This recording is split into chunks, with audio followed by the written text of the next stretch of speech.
What a pleasure to see so many old friends again. You should know that I'm not speaking just for myself, but on behalf of many people who worked on the Soviet Navy here at CNA. The most well-known, of course, are Jamie McConnell and Bob Wineland. But there were many others who did memorable work: Susan Clark, Mary Fitzgerald, Ken Kennedy, Hung Nguyen, Charlie Peterson, Richard Remnick, Abe Shulsky, Lauren Van Meter, and Barry Bleckman, who published a monograph on the Soviet Navy at Brookings soon after he left CNA. Of course, none of these worthies is responsible for what I'm about to say about them. Now, the CNA wiring diagram put my name in a box labeled manager, but dedicated and talented people like this didn't need any managing. My job then was just not to slow them down, and my job today is just to tell a story. The content of that story is entirely to the credit of these people. Now, a list like this could never end except with one name, without whom nothing I'm saying today would ever have happened. Please put your hands together for Della Smith.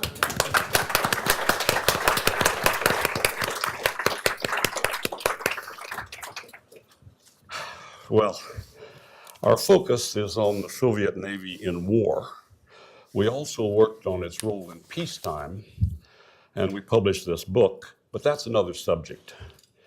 So the CNA and the Soviet Navy in war, all the analysts in this room have run into problems that are just too complex to approach directly. They have to be approached by analogy, or sometimes even metaphor. We are taking a metaphorical road today. Now, what do I mean? The panel today is dealing with an ancient Greek tragedy. And in a Greek tragedy, everybody knows from the start that the hero is not going to win. In fact, the hero may not make it to the last scene. That's exactly what happened to CNA. So here's the Greek story, the CNA story told as a 10-year-long Greek tragedy. First, the players. The good guys, that would be CNA, small, weak, but possessing a magical weapon known by the lyrical name open source analysis. We have to define it because that's what this whole panel is about. It means looking at your adversary's beliefs in statements in public and inferring from them his true beliefs and intentions. Next, there's some other good guys. That would be the Office of Naval Intelligence, ONI, an opaque force of enormous power. Now, full disclosure, I actually played on both these teams. Know that, did you? I was full-time at CNA, and I was part-time as a weekend warrior Naval Intelligence Reserve officer. So those are the players. What is the issue? That would be what we at CNA always called official truth. In its most awesome manifestation, the National Intelligence Estimate, which is prepared under the direction of the CIA and reflects the views of the entire intelligence community. All official truth is like a Supreme Court decision. It is the law of the land. There is no appeal. So what's the problem with official truth? Well, it turns out not to be true, and not to be true for a long time. So those are the players. Official truth is the issue. Let's start our story with a postscript. In 2007, there was a conference that celebrated U.S. Navy submarine intelligence collection.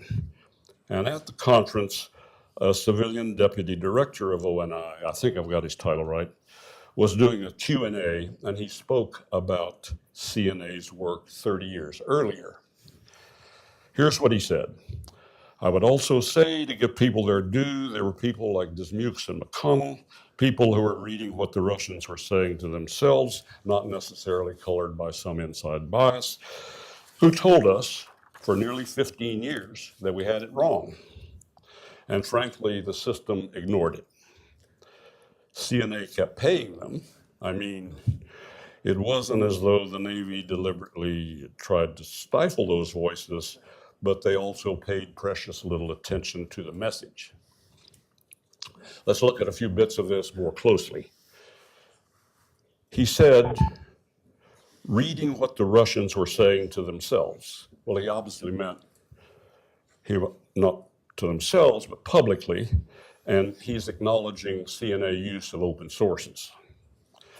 He said, told us for nearly 15 years that we had it wrong. He meant CNA had it right. He said it wasn't as though the Navy deliberately tried to stifle those voices. He meant, but we thought about it. And he said, frankly, the system ignored it. And he meant exactly that. So there we have it. Our tragedy ends as tragedies must. CNA did great work, but had zero impact on official truth. Maybe we should just declare the panel over. But no, wait, that's why we took a metaphorical approach. We've loved tragedies for 3,000 years. Let's take a look at what happened in this one. It's a fun story, loaded with irony, and there could be things to learn. By the way, when I say CNA here, I'm only speaking about the CNA I could see from the analytical trenches. There's probably a lot of stuff I didn't know about, but that's my point of view. Okay, so let's rewind to the 1960s. At that time, there was no NIE on the Soviet Navy. Official truth about the Soviet Navy was what ONI said it was. And ONI, with the stout endorsement of Navy planners, said that in World War III, the Soviets intended to refight the Battle of the Atlantic III, to attack the sea lines of communications to Europe, the SLOCs for short. And I must point out, in defense of the planners here for a moment, that Intel has one view, but the planner has to go beyond that to hedge against uncertainties. So he actually fights a tougher enemy than Intel depicts. Unfortunately, by the 60s, the views of Navy planners and Intel merged. So for ONI cum Navy planning, a third Battle of the Atlantic seemed entirely plausible. Note, I did not say evidence-based. After all, in both world wars, German submarines nearly brought Britain to her knees. In World War I, the Germans sank half the British merchant fleet, which is the largest one in the world at the time. Britain faced the prospect of national famine because not enough food could be imported. The dots on this map represent British merchant ship sinkings in 1917. And World War II saw even more appalling destruction. More than 3,500 merchant ships were sunk in the Atlantic alone. And for our Navy, the battle started very close to home. In the first half of 1942, that is in only 6 months, about 350 U.S. freighters were sunk in U.S. waters, plainly visible from the East Coast.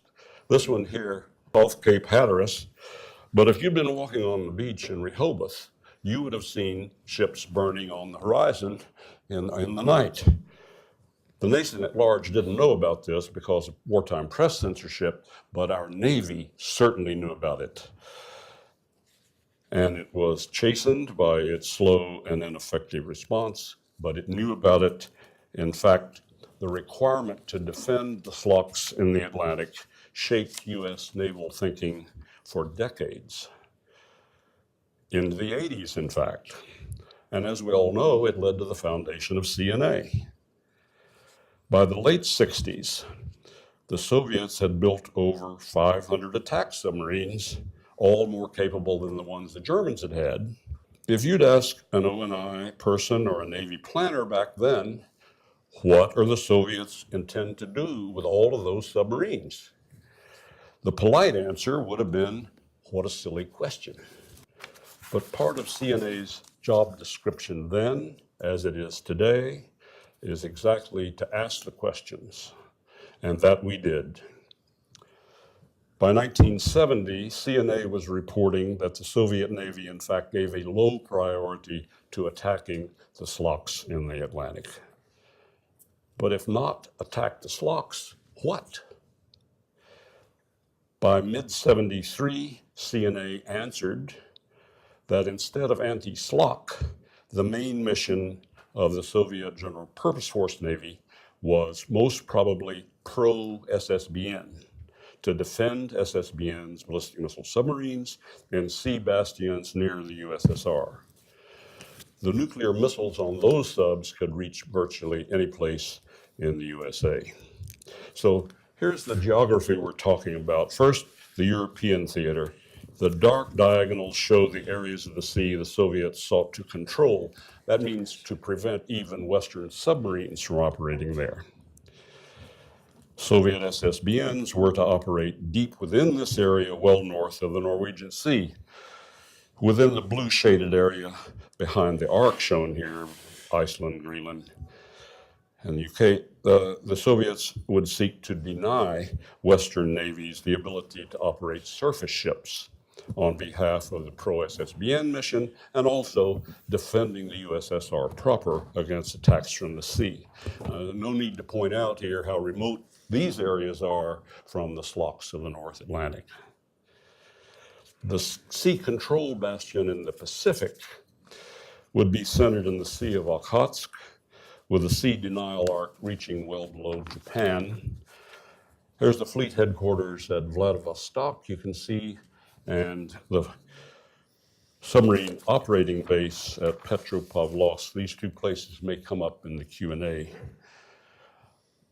The main point here is pro-SSBN. This is a term which faced double doubts from Navy. Let me try to capture how Navy planners responded to what we were telling them. This is sort of a composite of my experience with a little poetic license thrown in. First, about open source evidence. CNA analysts believe that the Soviet Navy is announcing its war plans in its radio and TV broadcasts and in its daily newspapers and monthly magazines. Well, of course they are. Come on. What are those people smoking over there? A second, more serious problem was that pro-SSBN was an alien concept. Navy planners asked, tell me again what pro-SSBN means? Oh, holding back your main forces in a defensive crouch to defend your ballistic missile subs. Come on. No competent Navy leadership would ever do anything like that. We would never do it. Why would the Soviets? What are those people smoking over there? Now, as it happened at just this time, over a one-year period, 72-73, the Soviets were publishing a totally unprecedented series of articles in Morskoy Sabornik, the Soviet monthly naval digest. It was the equivalent of our Naval Institute proceedings. And in the series, they answered the why pro-SSBN question. The series was authored by the head of the Soviet Navy, Sergei Georgievich Gorshkov, shown here in blooming color. It was formerly titled Navies in War and Peace. Now, we'd never seen anything like this before. Page after page, month after month, strategic doctrine arriving in the mail. And you didn't know whether, I mean, it's like a TV series today, except you had to wait a month for the next episode, and you didn't know whether that episode was the last one or not. In fact, you didn't know for sure what the name of the play was. So a lot of analytical tensions built up. They built up, and in the end, the results were climactic. It was James M. McConnell who gave the definitive exegesis. And this formed the linchpin of CNA's interpretation of Soviet strategic priorities. Jamie concluded that the Soviets saw their SSBNs as a strategic reserve in a war that was likely to go nuclear. Submarine missiles would not be fired. They would be withheld in a nuclear war to comprise a threat that would deter attacks on the USSR and dictate the shape of the peace. Gorshkov went on, seeming to deal with the very nature of war in the modern era. Now, armies win wars, he said, but navies determine the peace. Soviet naval power had become the ultimate guarantor of the Soviet state itself. Breathtaking claim for sea power, wouldn't you say? Step aside, Mahan. This is really big Clausewitzian stuff. Sorry to have to remind you, though, that this high-flying rhetoric was roundly rejected by ONI and by Navy planners as well. In 1974, when CNA first reported it, and straight through for 6 eventful years that followed. So let's jump over those 6 years to the final act. In 1980, there was a surprise breakthrough in Special Compartmented Intelligence, SCI for short. It provided ONI with crystal clear evidence that basically confirmed everything that CNA had been reporting about the priorities and employment of the Soviet Navy for 6 years. Now, this was shocking news. It stunned ONI initially, and much of the intelligence community, and of course, Navy planners. In fact, it took many months for the Navy's senior leadership to absorb and accept what ONI was telling them. So everybody was stunned, except the analysts at CNA. But that didn't matter much, because at exactly that moment, CNA analysts were completely sidelined by ONI. We were excluded from access to SCI evidence and from the follow-up in U.S. Navy planning that it implied.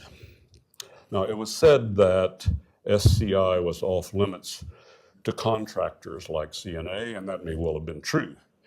But the immediate effect is that ONI didn't have a bunch of CNA Cassandras hanging around saying, "We told you so."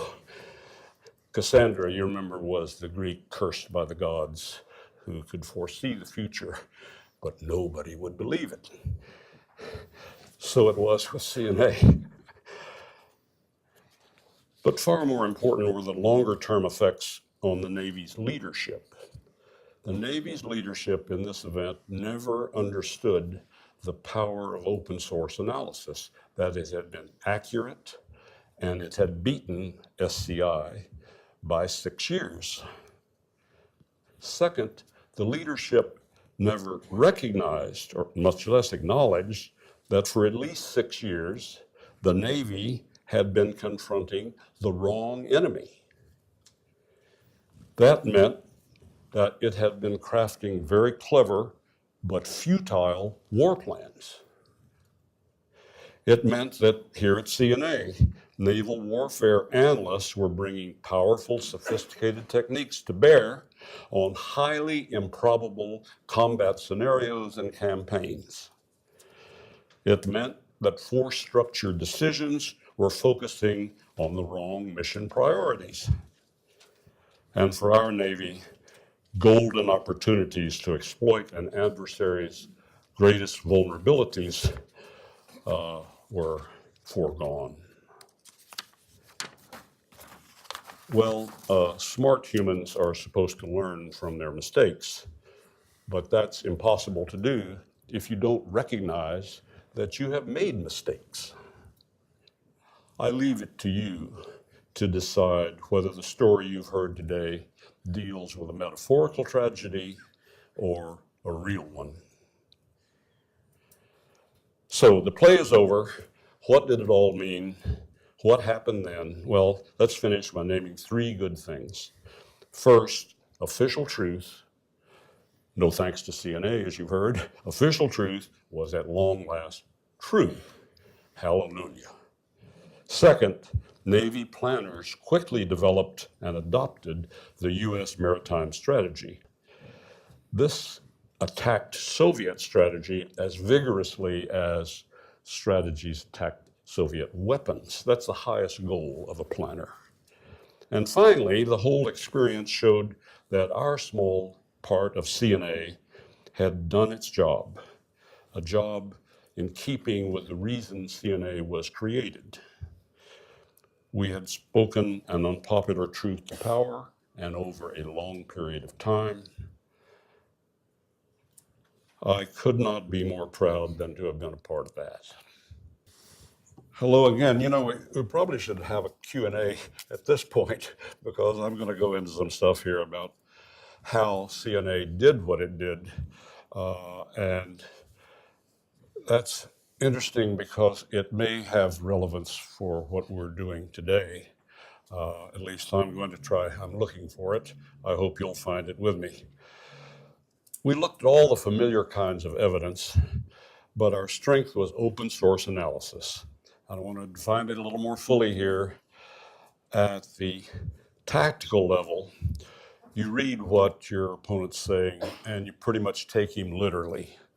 But at the strategic level, you read what he says and you infer his true beliefs and intentions. And that's a little trickier. Some of you, many of you, in fact, are doing open source work here today. Not much I'm going to say is going to be new to you. In fact, it's going to sound a little retrograde.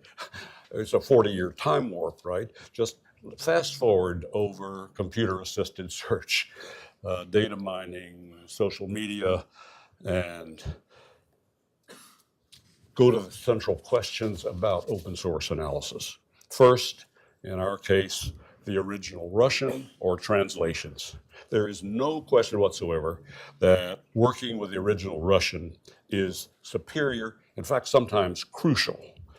Here's an example. Russian has two words for defense. Both are translated by the single English word, defense. A person working from translation would not see this difference. They'd only see defense. A Russian linguist, however, would see the difference, and an enlightened Russian linguist like Jamie McConnell could see the difference might be huge. The two Russian words are защита and оборона.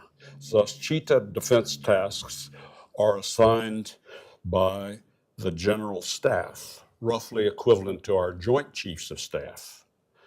The land-based missiles of the strategic rocket forces were for защита, meaning defense to fight and win a war. Оборона defense tasks are assigned by the Defense Council, the highest political body in the Soviet Union dealing with defense, the equivalent of our National Security Council.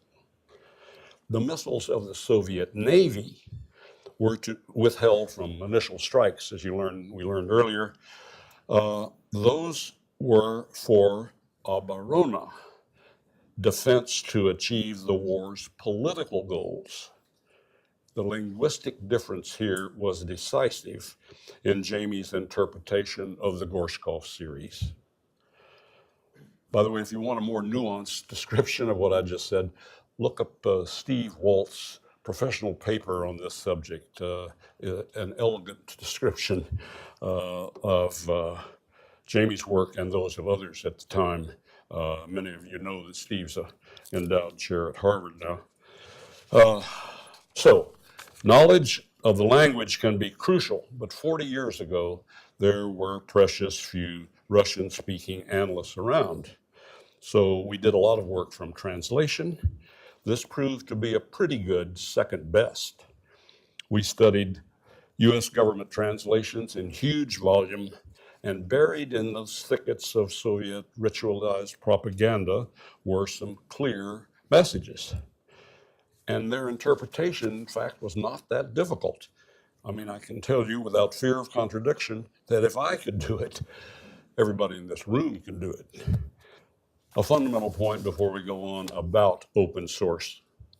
For the big strategic questions, like how our adversary is going to use his forces in war, the best, earliest answers come from their public statements.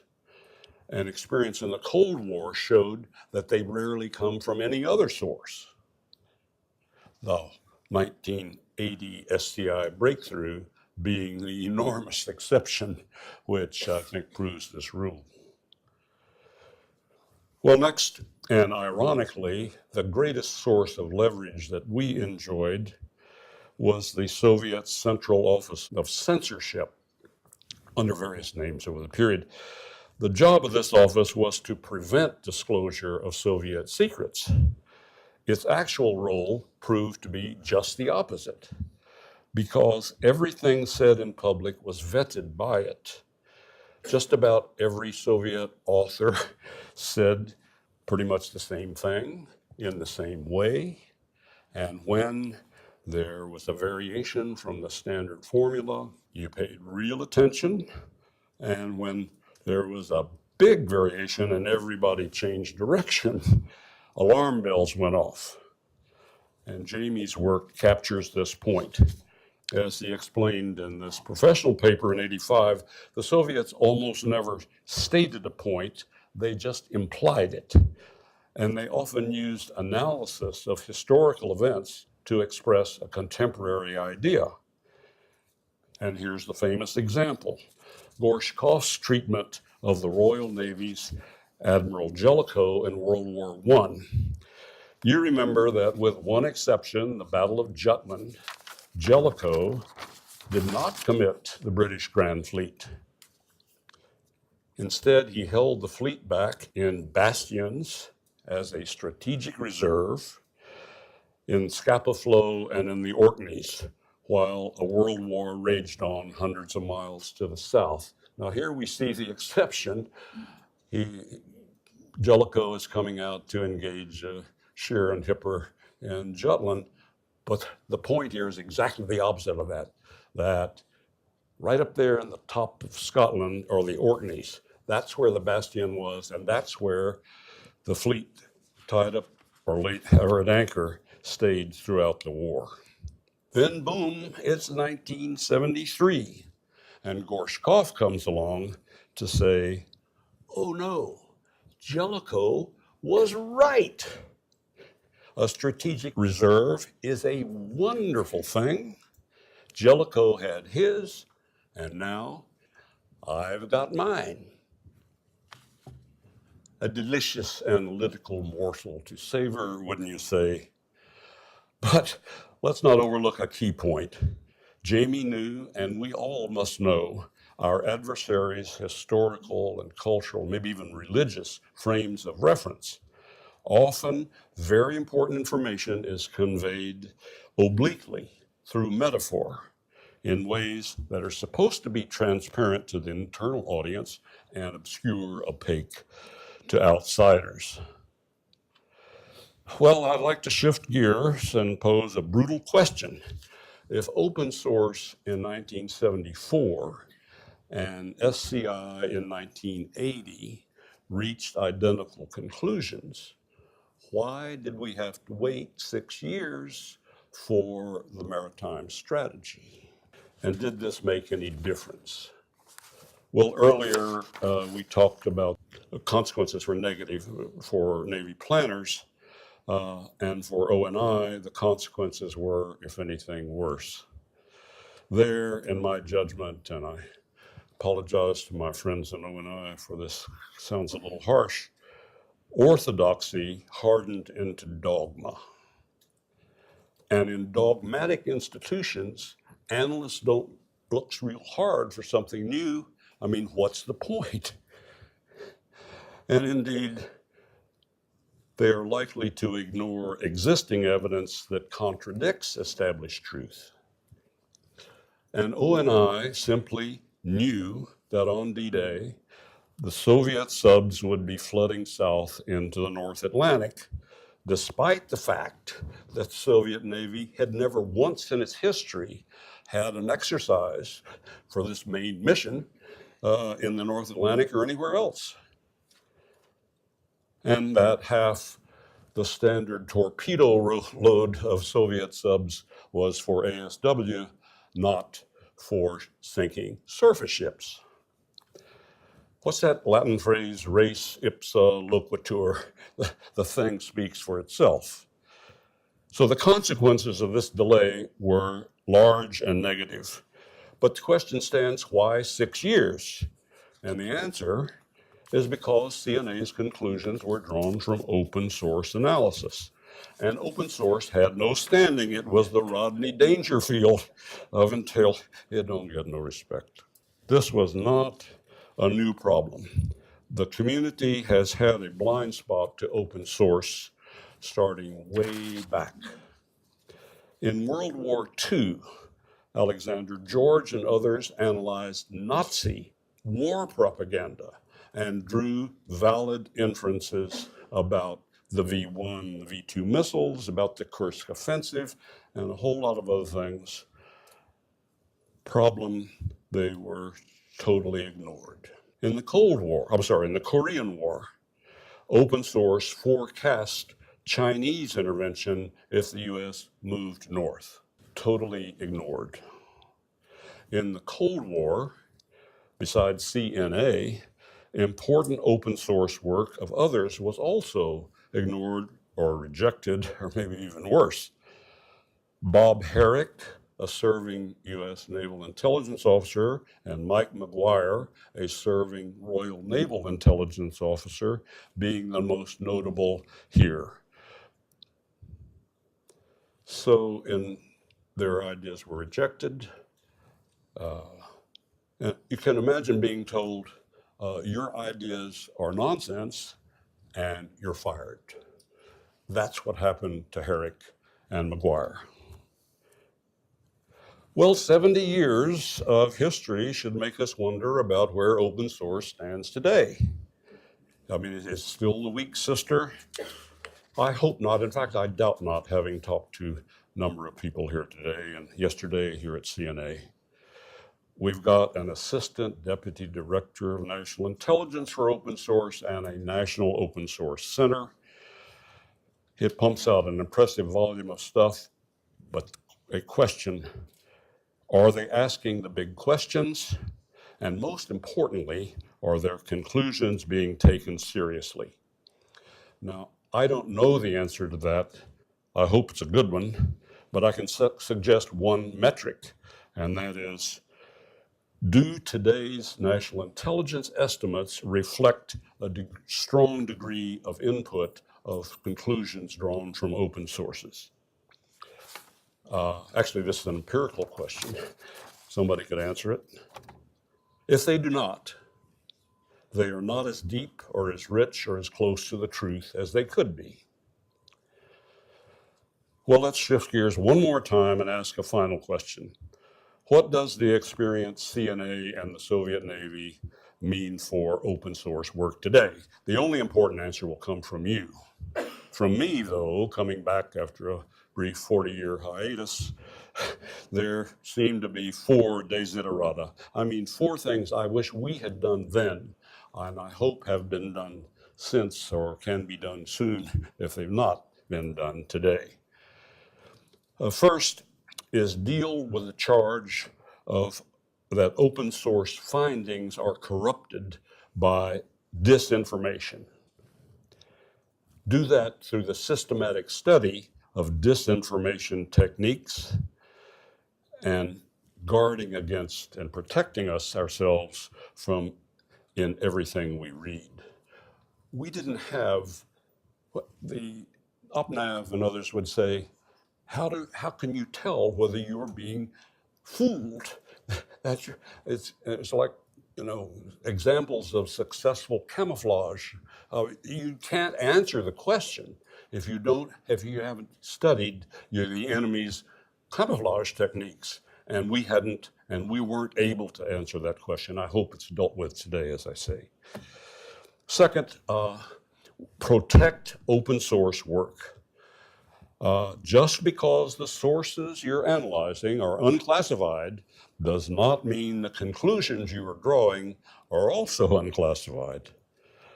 Our adversaries, this is a hunch of mine, have no idea how deep our insights can be.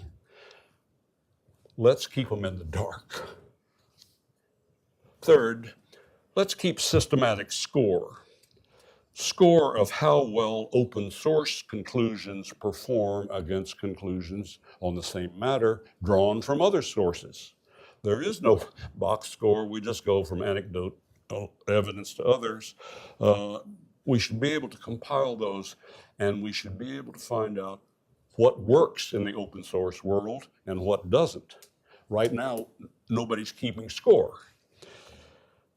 Finally, promote and exploit a sort of open source community to draw on all of the people who are doing open source work, to root out the bogus ones, and to have kind of cumulative progress.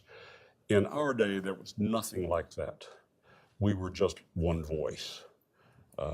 Today, we could expect great leverage if some institution would exploit and develop an open source community.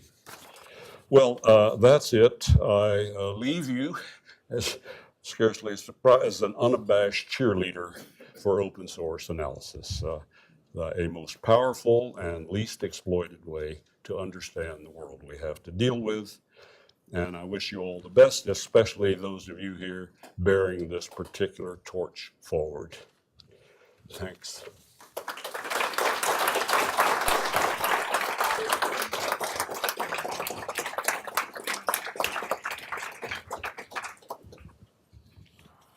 Very much, gentlemen. I certainly was even surprised myself, even though I knew a fair amount about what you were going to be speaking about, at your ability to bring it into the present. And certainly this history is not dead. I did want to say we will be taking questions now, and there will be a couple of people with microphones that can bring them to you if you raise your hand when you have a question. And so did you want to say something that's not a question? Kind of a pre-announcement. If you want. Of interest, particular, yeah, George Fedorov. I'm the Senior Intelligence Officer for all things Russia at ONI today. And this is my 46th year playing the game.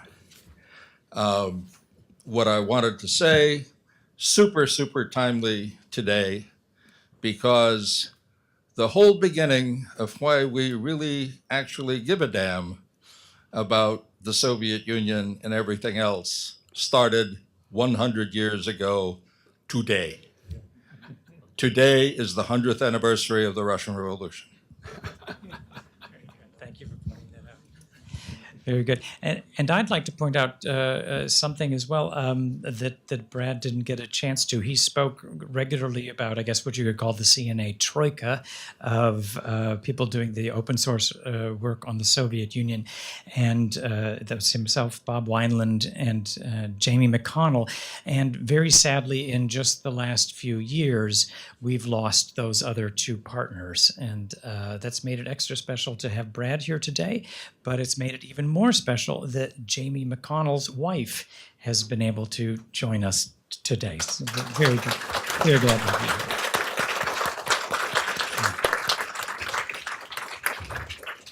And perhaps your son, is he here? Did he make it? Yeah, and her son as well. His son as well. So raise your hand if you have any questions. Got the mic there. Yes, hello. Jessica Huckabee from IDA. We've exchanged some emails, Brad.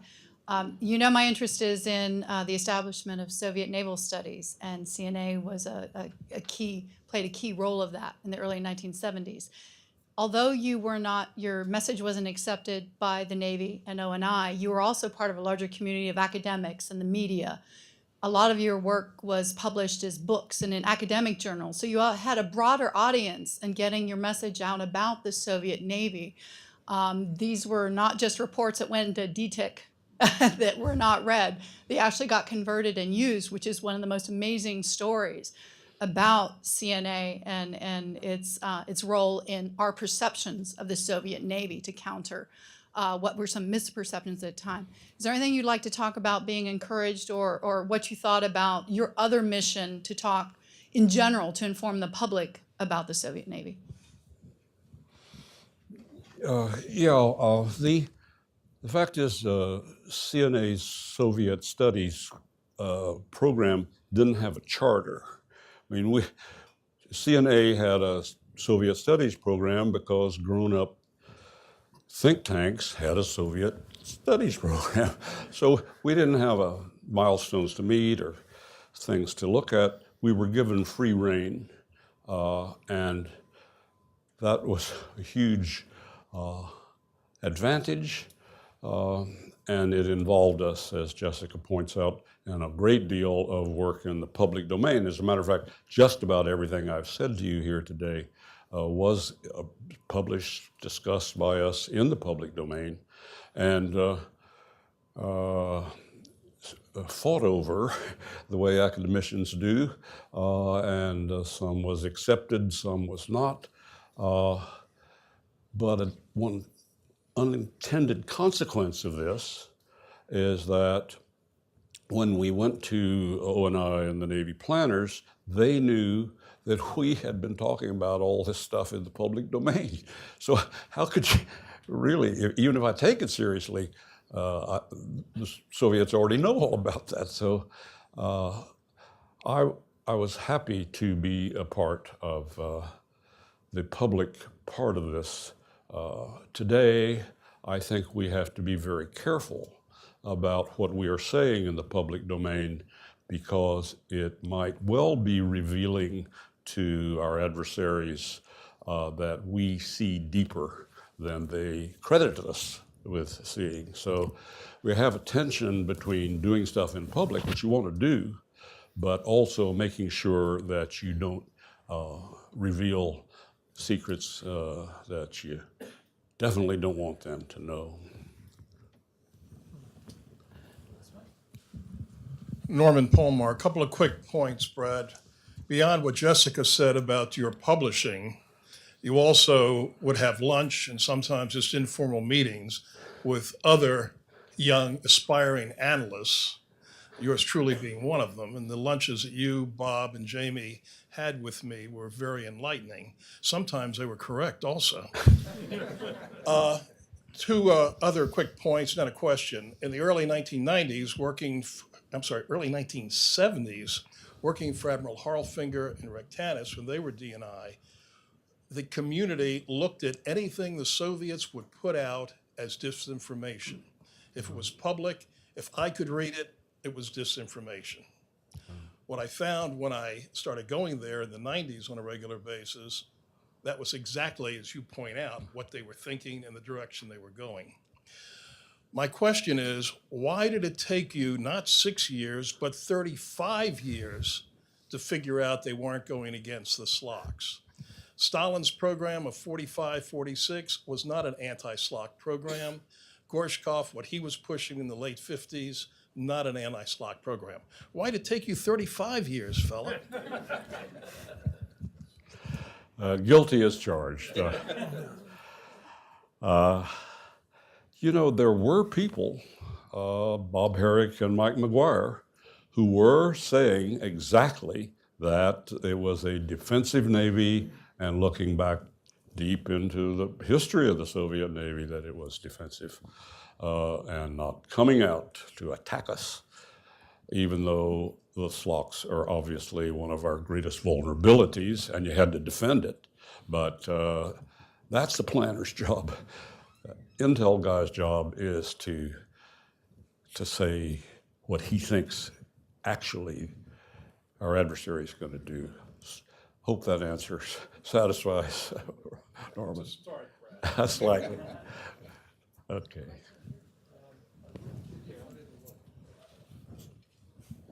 Gentlemen, thank you. My name is Yancey Rabowski.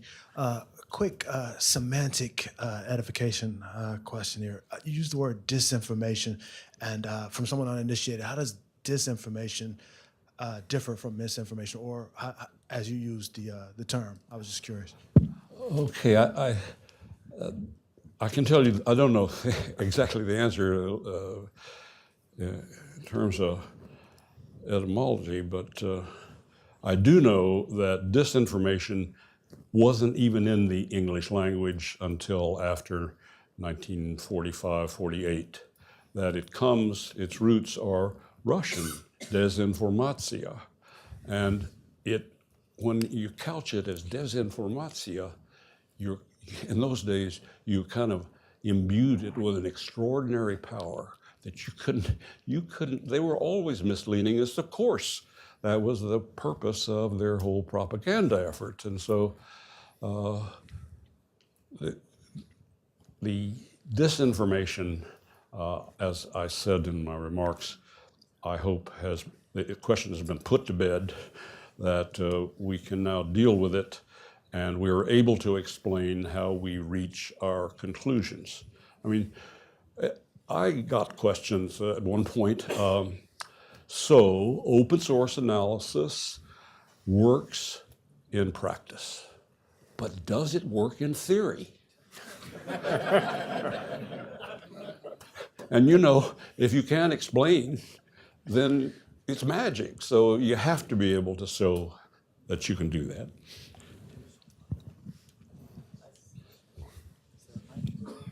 Brad, Adam Siegel. It's been a while. So just a mental image for people in the room. Jamie's office was about 9 feet tall piles of Viennese. We would ask him a question and he would look at us for about 12 seconds, go and pull something out from about the 3rd foot of one of the 12 different piles and find the article that he read 19 years earlier. The value of so that was his gigabytes of data were thousands of pounds. Made my office look clean, which was a real feat. Can you talk about the two things, really? The importance of continuity, that there was long-term with him, that just sort of, because of it being the sort of program it was, he could just keep he, Charlie, you, Mary, could just keep doing this work, and therefore 5 years later were able to answer a question. And also translating between a Mary, a Charlie, a Jamie, and the rest of the U.S. community. Yeah, the storage vehicle in the case you're talking about was Jamie's extraordinary brain.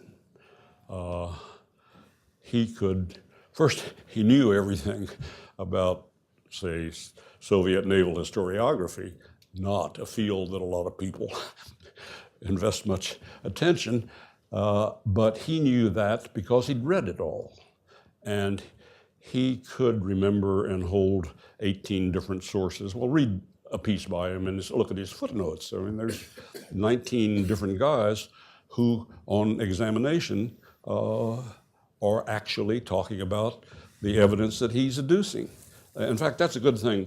Do look at Steve Walt's professional paper, because Steve, he was here as a summer employee before he got a full-time job.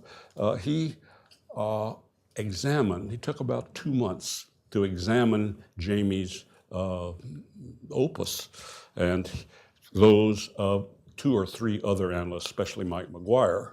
And Walt showed that, in fact, McConnell was being completely accurate, that his footnotes were extraordinary in their length and complexity, but the fidelity was perfect.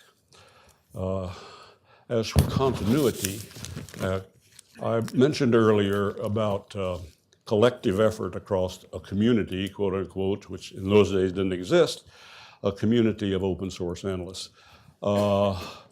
Continuity that I saw was within CNA. It was CNA that supported our efforts, who made it possible. And when there wasn't a big burning answer that the Navy loved, CNA still kept our effort going. And important point here, nobody at CNA ever came to me and said, Brad, I want you to shut that stuff down. I'm getting nasty notes from UpNav or ONI. That never happened that I was aware of. There are people here who can probably speak to the issue with far more insight than I can, but that is one of the reasons I'm very proud to have been a part of this institution, and I think it's to CNA's credit that any of this happened. If we didn't have this outfit, we never would have had our contribution.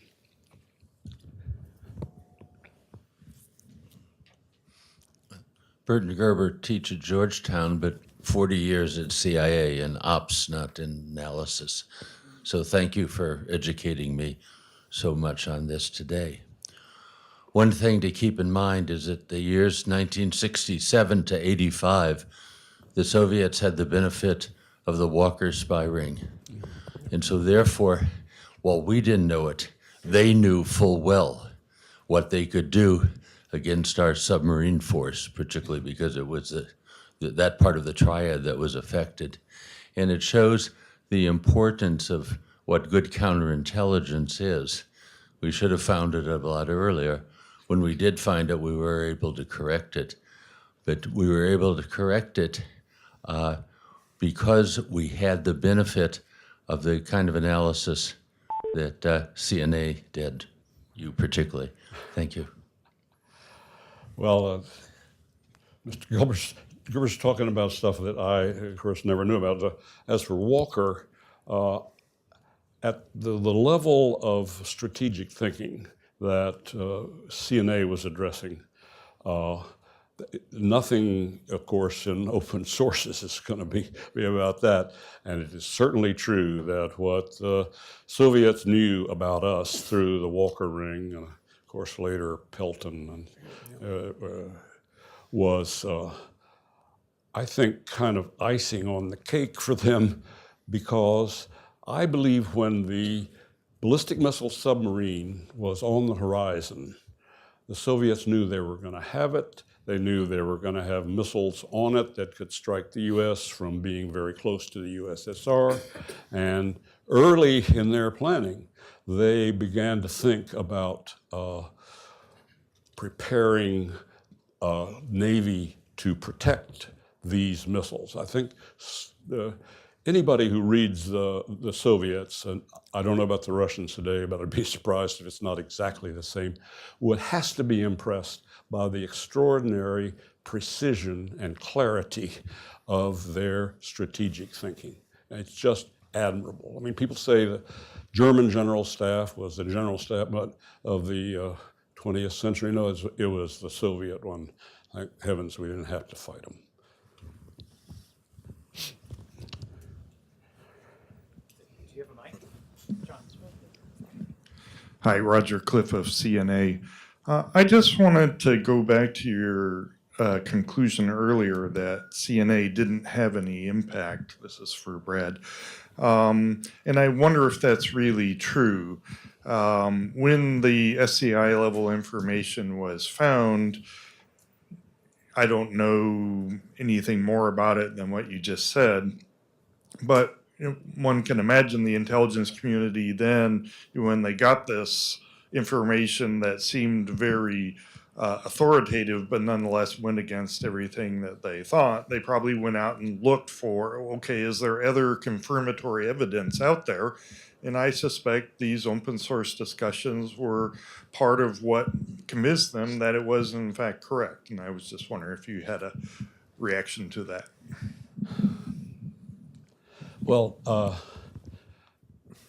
I'd be so delighted if there was a shred of evidence to support what you just said. I would be hugely delighted. And I do hope, I'm just imagining here, the SCI evidence, it's funny, we have to keep saying that. Everybody knows the code name for the collection program, but anyway, the evidence must have come, I'm guessing, in points, dribs and drabs of evidence, dots, and if somebody had helped NSA and ONI analysts connect those dots to come up with it, I would hope that CNA played a role, but I have no evidence and information about that whatsoever. The fact is, and I'll return a little bit to Mr. Gerber's question, open source intelligence can do a lot beyond the kind of things that I've been describing here. I believe it can, if it's kind of given a full seat at the table, contribute to all source intelligence conclusions, but I think it also help our intelligence collectors to target on the right areas, the right questions. And maybe our human intelligence people to if they find evidence of disinformation, to make bloody well sure that that is given top priority in both in as a collection priority, but in our reporting and analysis.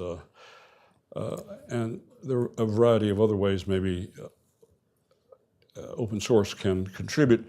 I guess I'm making a plea for open, kind of mature utilization, exploitation of open source evidence that the community, major elements within the community like ONI are doing just that, in increasing the level of participation.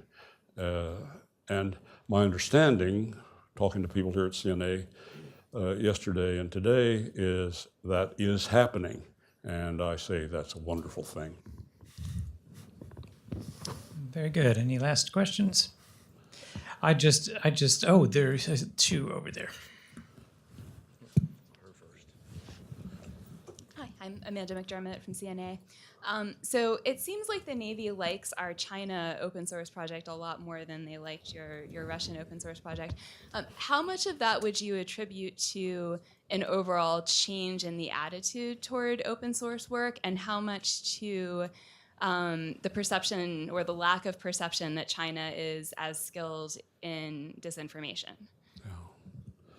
Well, I don't know the answer to that. I'll give a glancing blow on your question.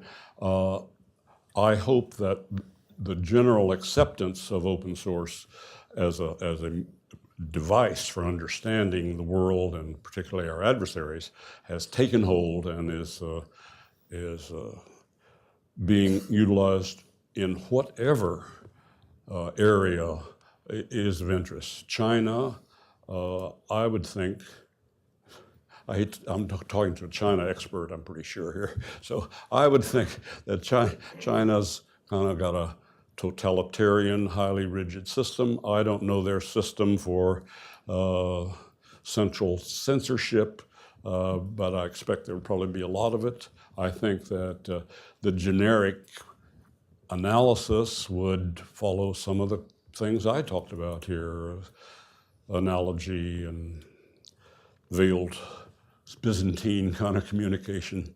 And I would hope that you China analysts are giving a top priority to analyzing what the Chinese say about what the Soviets did. I would think that would really be a fruitful area to explore, because it might be revealing in its surface manifestation, but even deeper, what did they not interpret or did give priority to. Yeah, that's all I know about China. Paul Schwartz here at CNA. I'm curious, as you went through and found that the Russian strategy was as you found it to be, did you get insights into why they adapted such a strategy so different from what we were pursuing? Why didn't they not go for the SLOC mission? Why did they try a bastion approach as opposed to a dispersed approach or something else like that? Well, I credit them, the Soviets, with a high degree of sophistication and realism that they have started out with early 20th century defensive mentality, and that continued to permeate their their planning as kind of an attitude toward their planning defensive. And second, they knew that defense of a precious asset had to take top priority over going after your enemy's potential vulnerabilities. And maybe there was a combination. Paul, I really utter speculation here, but I really don't think that they would have reached any other conclusion. I'm defensive minded, I'm going to protect what I have, particularly since it's the guarantor of the state, and they'll take the hindmost on the slocks. Okay, one last question, I think. You can use my mic. Oh, sorry, Bernie, I didn't realize you were right there. Oh, just to supplement what you said earlier in response to me, open source is absolutely vital in targeting, both in terms of determining things that we need to know and which people and organizations to go after through clandestine collection. And so that is one of the first things that we turn to as we're trying to determine, for instance, the Iranian nuclear program, which scientists, which organizations. That's all from open source. Delighted to hear that. Good, thanks. Right. The only last thing I would add that is just that in terms of Brad's suggestion of that open source work be classified, Brad should be very glad that here at the CNA library they did not allow him to read any of the things that he had written that were still classified.